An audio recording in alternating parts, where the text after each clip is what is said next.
നമസ്കാരം. നിങ്ങളൊരു വീട് വാങ്ങുമ്പോൾ ആ വീടിൻ്റെ ഭംഗി മാത്രമാണോ നോക്കാറ്, അത് അവിടെയുള്ള അവസരങ്ങളാണോ? ഒരു സ്മാർട്ട് ഇൻവെസ്റ്റർ എപ്പോഴും ഈ അവസരങ്ങളുടെ പുറകെ പോകുന്ന ഒരാളാണ്. അവസരങ്ങളെന്ന് പറയുമ്പോൾ 3 കാര്യങ്ങളാണ് ഞാൻ പറയുക. ഒന്ന് ലാൻഡ്. റിയൽ എസ്റ്റേറ്റിൽ പറയുന്നത് ലാൻഡ് അപ്രീഷിയേറ്റ്സ്, ബിൽഡിംഗ് ഡിപ്രീഷിയേറ്റ്സ് എന്നുള്ളതാണ്. അപ്പോൾ ഒരു ഇൻവെസ്റ്ററെ കാണാൻ എപ്പോഴും പോകുന്നത് ലാൻഡിൻ്റെ പുറകെ ആയിരിക്കും.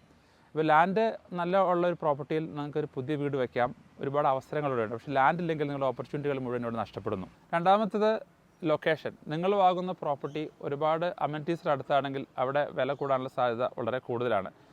അമ്യൂണിറ്റീസ് എന്ന് പറയുമ്പം ഇവിടെ വരുന്നത് ഷോപ്പിംഗ് സെൻറ്റർ ആവാം, ഹോസ്പിറ്റലാകാം, സ്കൂളുകളാകാം, അങ്ങനെയുള്ള കാര്യങ്ങളൊക്കെ. ഇനി ഏറ്റവും അവസാനത്ത് വാല്യൂ ആഡ് ചെയ്യാൻ പറ്റിയ എന്തെങ്കിലും അവസരങ്ങൾ ആ പ്രോപ്പർട്ടി ഉണ്ടോ എന്ന് നിങ്ങൾ നോക്കണം. അപ്പോൾ അതിനകത്തുള്ള സൈഡ് ആക്സസ് ഉണ്ടാവും. ഇപ്പോൾ വീട് 3 ബെഡ്റൂം ആണെങ്കിൽ അതിനകത്ത് ബെഡ്റൂം ആഡ് ചെയ്യാനുള്ള അവസരം ഉണ്ടാവും. വലിയ ലാൻഡ് ആണെങ്കിൽ സബ്ഡിവൈഡ് ചെയ്യാനുള്ള പോസിബിലിറ്റി ഉണ്ട്. അതുപോലെ തന്നെ ഗ്രാനി ഫ്ലാറ്റ് ആഡ് ചെയ്യാനുള്ള അവസരങ്ങളുണ്ടോ എന്ന് നോക്കണം. അപ്പോൾ ഇങ്ങനെയുള്ള പൊട്ടിയാണ് ഇന്ന് നിങ്ങൾക്ക് ഞാൻ പരിചയപ്പെടുത്തുന്നത്. അപ്പോൾ ഈ വീഡിയോയിൽ കാണാം. നന്ദി, നമസ്കാരം. ഇത് ഈ വീടിൻ്റെ മൊത്തത്തിലുള്ളൊരു ലാൻഡ് ഏരിയ ആണ് കാണുന്നത്. 600 സ്ക്വയർ മീറ്റർ ആണ് ലാൻഡ് ഏരിയ വരുന്നത്. ഒരു ഫ്രണ്ടിലൊരു വ്യൂ നമുക്കൊന്ന് നോക്കാം. പറയുന്ന ഒരു സൈഡ് ആക്സസ് ഉണ്ട് 2 സൈഡിലും. ഇപ്പോൾ റൗണ്ട് അബൌട്ടിൻ്റെ വളരെ അടുത്താണ് ഈ വീടുള്ളത്. ഇപ്പോൾ നമ്മൾ ഈ വീട് റിനോവേറ്റ് ചെയ്യുമ്പം ഇത്ര മീറ്റർ റൗണ്ട് അബൌട്ടിൽ നിന്ന് അല്ലെങ്കിൽ റോട്ടിൽ നിന്ന് മാറണമെന്നുണ്ട്. അപ്പോൾ നമുക്ക് സൈഡിൽ കൂടെ അകത്തേക്കൊന്ന് പോവാം. ഇതൊരു ബ്രിക്ക് ബിൽഡിംഗ് ആണ്. അപ്പോൾ അത് സ്ട്രക്ചറലി വലിയ കുഴപ്പം വരില്ല.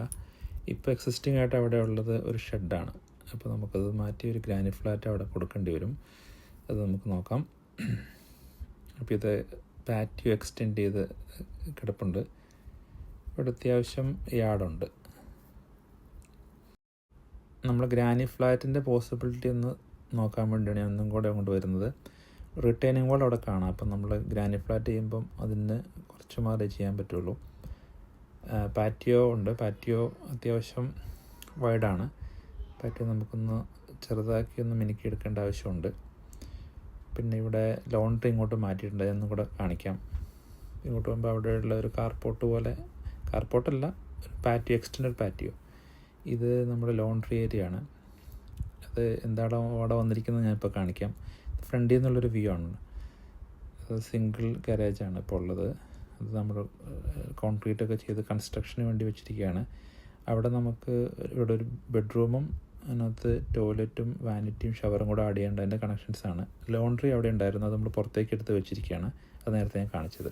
സോളാർ ബാറ്ററിയാണ്. അത് പുറകിലേക്ക് വെക്കേണ്ടി വരും. ഇത് വീടിൻ്റെ റിനോവേഷന് മുമ്പുള്ള പ്ലാനാണ്. ഇത് റിനോവേഷൻ ഇപ്പോൾ ചെയ്യാൻ ഉദ്ദേശിക്കുന്ന പ്ലാനാണ്. പഴയ പ്ലാൻ അനുസരിച്ച് ഏകദേശം 173 സ്ക്വയർ മീറ്ററേ ഉള്ളൂ. എന്നാൽ പുതിയ പ്ലാൻ അനുസരിച്ച് നമുക്ക് 237 ടോട്ടൽ ഏരിയയും 61 പാറ്റിയോ ഏരിയയും കൂടെ കൂട്ടുമ്പോൾ ഏകദേശം 300ൻ്റെ അടുത്ത് നമുക്ക് കിട്ടുന്നുണ്ട് ടോട്ടൽ ഏരിയ. ഇത്രയും ചെയ്ത് കഴിയുമ്പോൾ നമ്മളൊരു കാർപോർട്ട് ആഡ് ചെയ്തു, ഒരു ബെഡ്റൂം, ഒരു ബാത്റൂം ആഡ് ചെയ്തു, പിന്നെ ഒരു ഗ്രാനി ഫ്ലാറ്റും ആഡ് ചെയ്തു. ഇത്രയും കഴിയുമ്പോൾ ഈ വീടിന് നല്ലൊരു ക്യാപിറ്റൽ അപ്രീസിയേഷനും റെൻ്റൽ ഈൽഡും കിട്ടും. ഇങ്ങനെയുള്ള പ്രൊജക്റ്റുകൾ നമുക്ക് ബിൽഡറെ വെച്ചും ചെയ്യാം, തന്നെയും ചെയ്യാം. ഇപ്പോൾ നിങ്ങളുടെ ഇൻഡസ്ട്രി നോളജ് അനുസരിച്ച് കാര്യങ്ങൾ ചെയ്താൽ മതി.